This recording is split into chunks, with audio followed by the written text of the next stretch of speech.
Segunda de Corintios capítulo 5, verso 17, dice así: de modo que si alguno está en Cristo, nueva criatura es. Las cosas viejas pasaron, he aquí todas son hechas nuevas.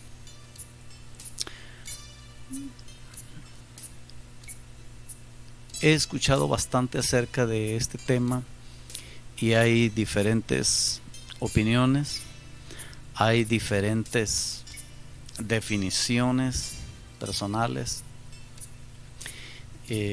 hay diferentes creencias acerca de este pasaje, pero hoy quiero abordarlo porque, número uno, porque creo que es importante compartirlo para que unidos podamos tener el conocimiento para poderlo vivir así.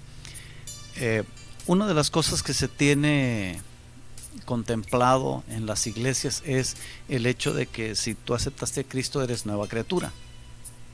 Entonces vamos a estudiar este texto, este pasaje, y lo vamos a dividir en tres etapas, en tres niveles, que los vamos a ver dentro de la misma sesión.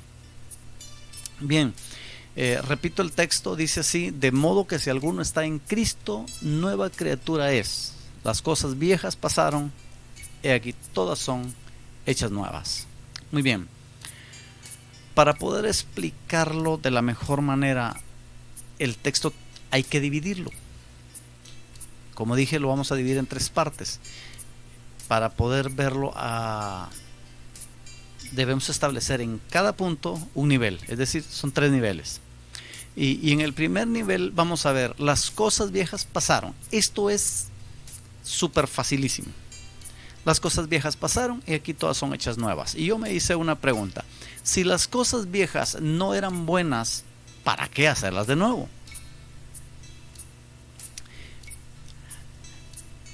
Voy a explicarlo en mi lenguaje. Teníamos un sistema de vida, y cuando recibimos a Jesús en nuestro corazón, la sangre de Cristo nos limpió de todo pecado. Fuimos rescatados y ahora tenemos la salvación gracias a la sangre y la persona de nuestro Señor Jesucristo. Esto todos lo sabemos. Hasta ese momento Dios se olvida de lo pasado, es decir, Dios no toma en cuenta lo que tú viviste hasta ese día y cómo hiciste las cosas. Las cosas viejas pasaron, y aquí todas son hechas nuevas. No significa que las mismas cosas se vayan a volver a hacer, no. Significa que Dios te da una oportunidad para que vivas una vida diferente. Es decir, de ti dependerá que lo que vivas a partir de haber aceptado a Jesús hasta el día en que el Señor levante a su iglesia, o vayamos a la presencia de Dios como comúnmente se conoce, dependerá de ti lo que digas, lo que hagas y cómo lo digas y cómo lo hagas, para que sean cosas nuevas. A esto se refería el escritor. Es decir, Pablo estaba diciendo: tuvieron un ciclo de vida donde son cosas viejas, eso ya pasó, se quedó atrás. Ahora inician un nuevo ciclo, y ese nuevo ciclo tiene que estar marcado por cosas diferentes, cosas nuevas. Las cosas viejas pasaron, he aquí todas son hechas nuevas. Bien, vamos al segundo punto. El segundo punto tiene algo que ver con la vida que nosotros tenemos. Y quiero poner un ejemplo. Nosotros conocemos del reino vegetal. En el reino vegetal, ¿qué es lo que domina? La vida vegetal. En el reino animal, ¿qué es lo que domina? La vida animal. Un animal no puede tener una vida vegetal, y un vegetal no puede tener una vida animal. Esto es clarísimo y fácil de comprender. Ahora vayamos al reino humano. En el reino humano lo que domina es la vida humana. Es decir, nosotros como seres humanos no podemos tener vida vegetal y no podemos tener vida animal. Tenemos vida humana. En cada uno de estos reinos hay un sistema de vida.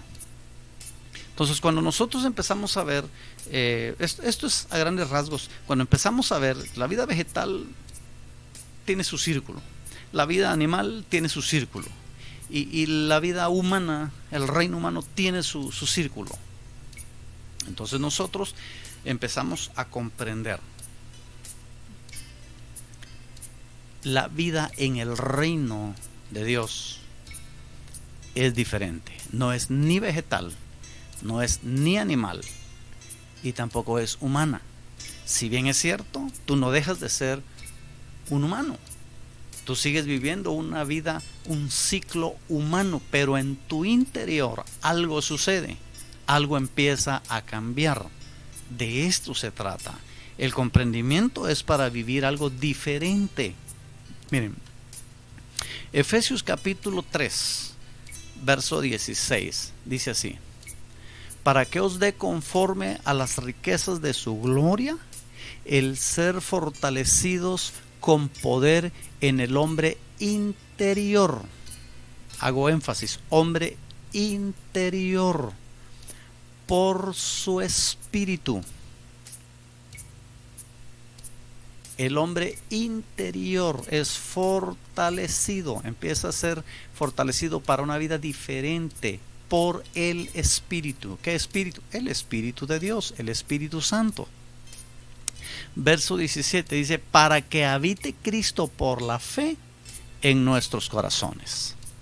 Es decir, la vida del reino no es una vida que emana de lo vegetal, no es una vida que emana de lo animal, no es una vida que está sujeta a lo humano, aunque aquí se hace el parteaguas entre alguien que está en Cristo y alguien que no está en Cristo.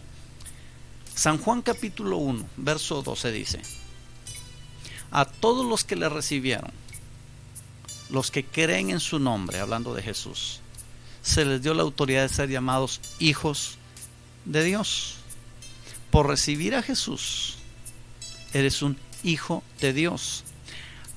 Al aclarar el tercer punto, voy a unirlo con el 2 y nos va a dar un poquito más de claridad en este pasaje o en esta enseñanza. Quiero que vayamos al punto número 3, donde vamos a ver a un personaje frente a Jesús. La tercera parte tiene que ver con los genes. Miren, en San Juan capítulo 3, del verso 1 en adelante, dice así: había un hombre de los fariseos que se llamaba Nicodemo, un principal de los judíos. Número 1 era fariseo. Número 2 era un principal de los judíos. Este vino a Jesús de noche y le dijo: Rabí, sabemos que has venido de Dios como maestro, porque nadie puede hacer estas señales que tú haces si no está Dios con él. Bien, muchos se detienen a ver el por qué fue de noche. No nos vamos a detener en eso. Quiero detenerme en lo siguiente. Nicodemo se presenta ante Jesús con el típico cristianismo, que no lo era él, no lo era, pero lo voy a decir así, con el tipo cristianismo de que creen que por ir a la iglesia, que por acompañar a sus papás a la iglesia, o simplemente por ir a la iglesia, ya son hijos de Dios, ya son cristianos. Esto no, y nosotros tenemos que tener bien en claro: para ser hijo de Dios se necesita ser lavado con la sangre de Jesús.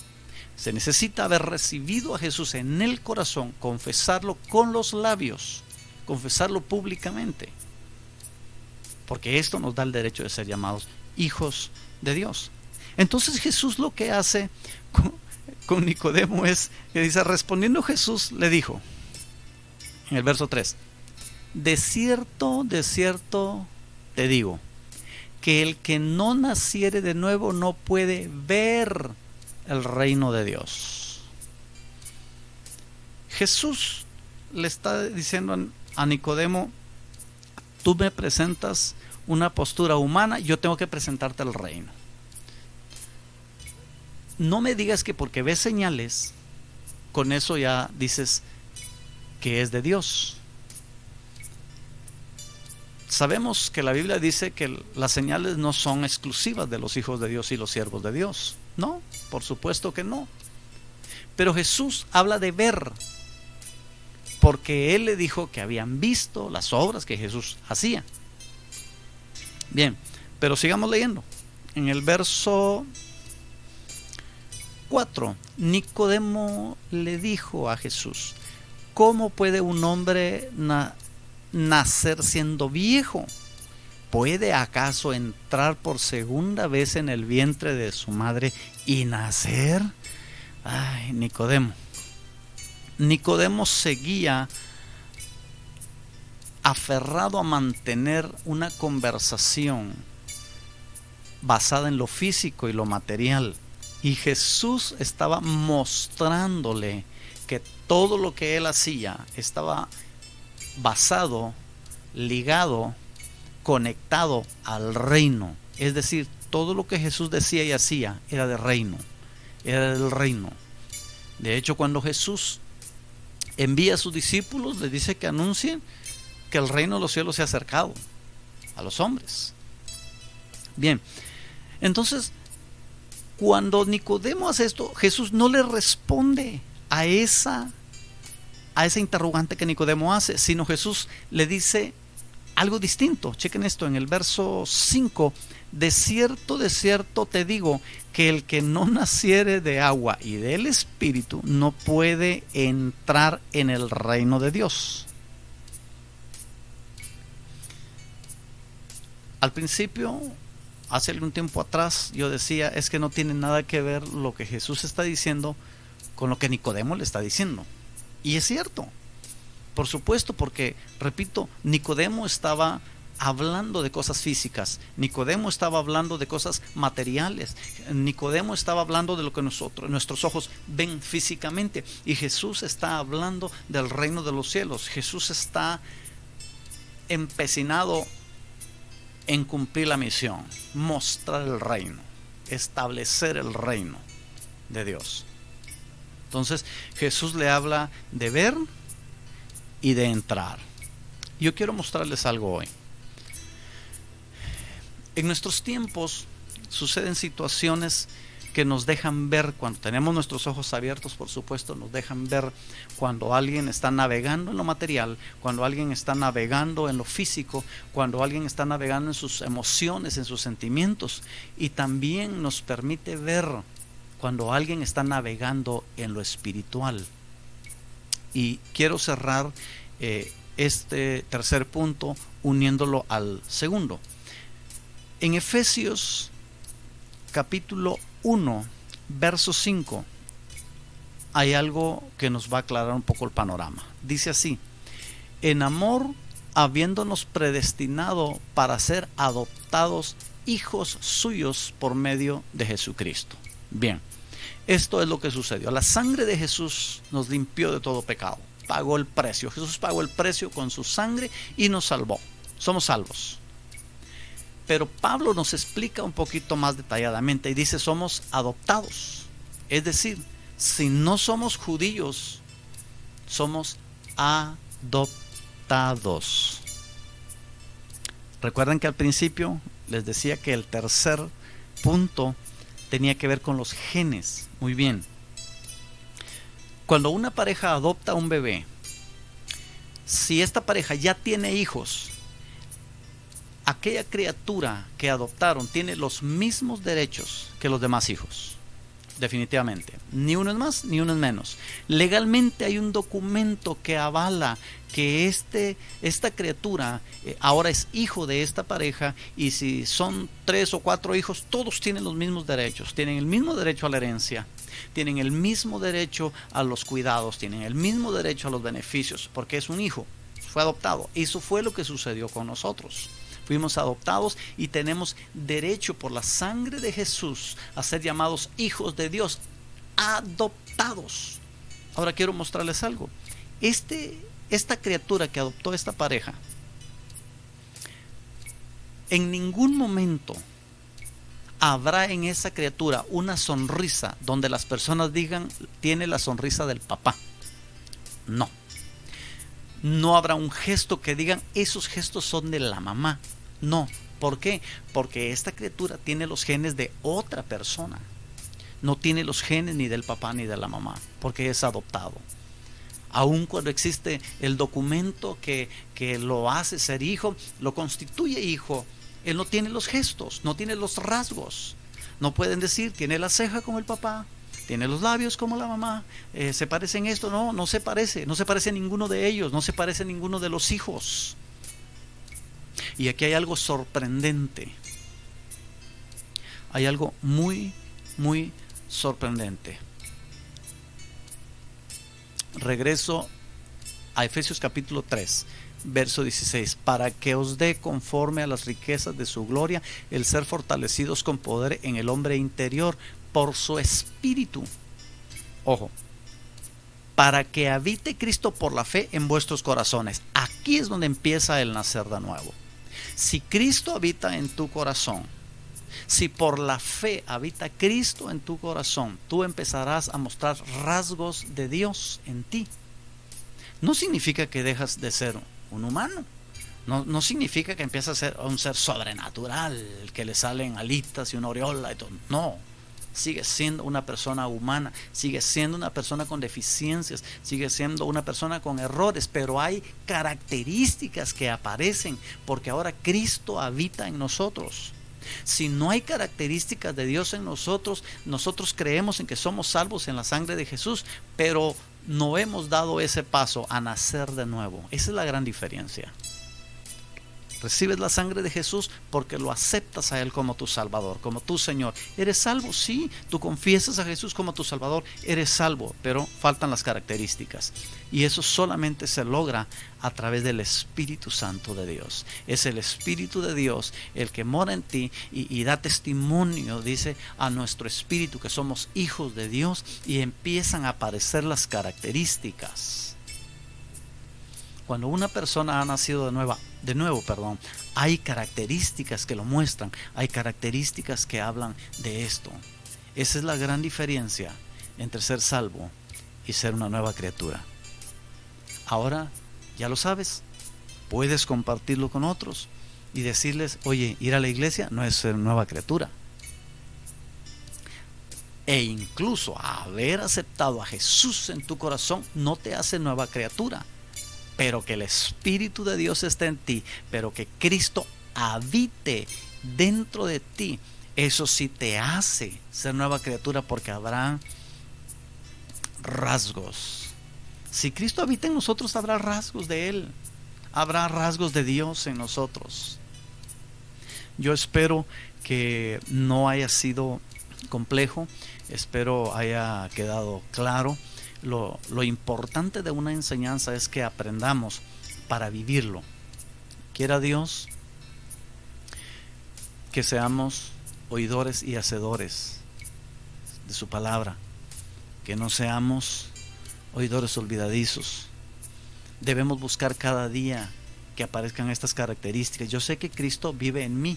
Entonces, cuando mi humanidad me asalta, cuando mi humanidad a veces me aplasta, yo me detengo un momento y le digo al Señor, Señor, ayúdame, porque tiene que haber algún rasgo de ti en mí. Porque si tú habitas dentro de mí, tiene que haber un rasgo. Y sí, tienen que haber rasgos de Dios en nosotros. Y tranquilos, una vez que lo entendemos, algo se activa, porque tú empiezas a desear que Cristo more en tu corazón. Toda aquella persona que escuche este video y oiga este audio, que no ha aceptado a Jesús en su corazón, yo les invito a que reciban a Jesús en su corazón y entonces sean hijos de Dios legítimos, y que le pidan al Espíritu Santo que venga a su vida, que les llene, para que habite Cristo por la fe en sus corazones, y entonces ser una nueva criatura. Dios les bendiga.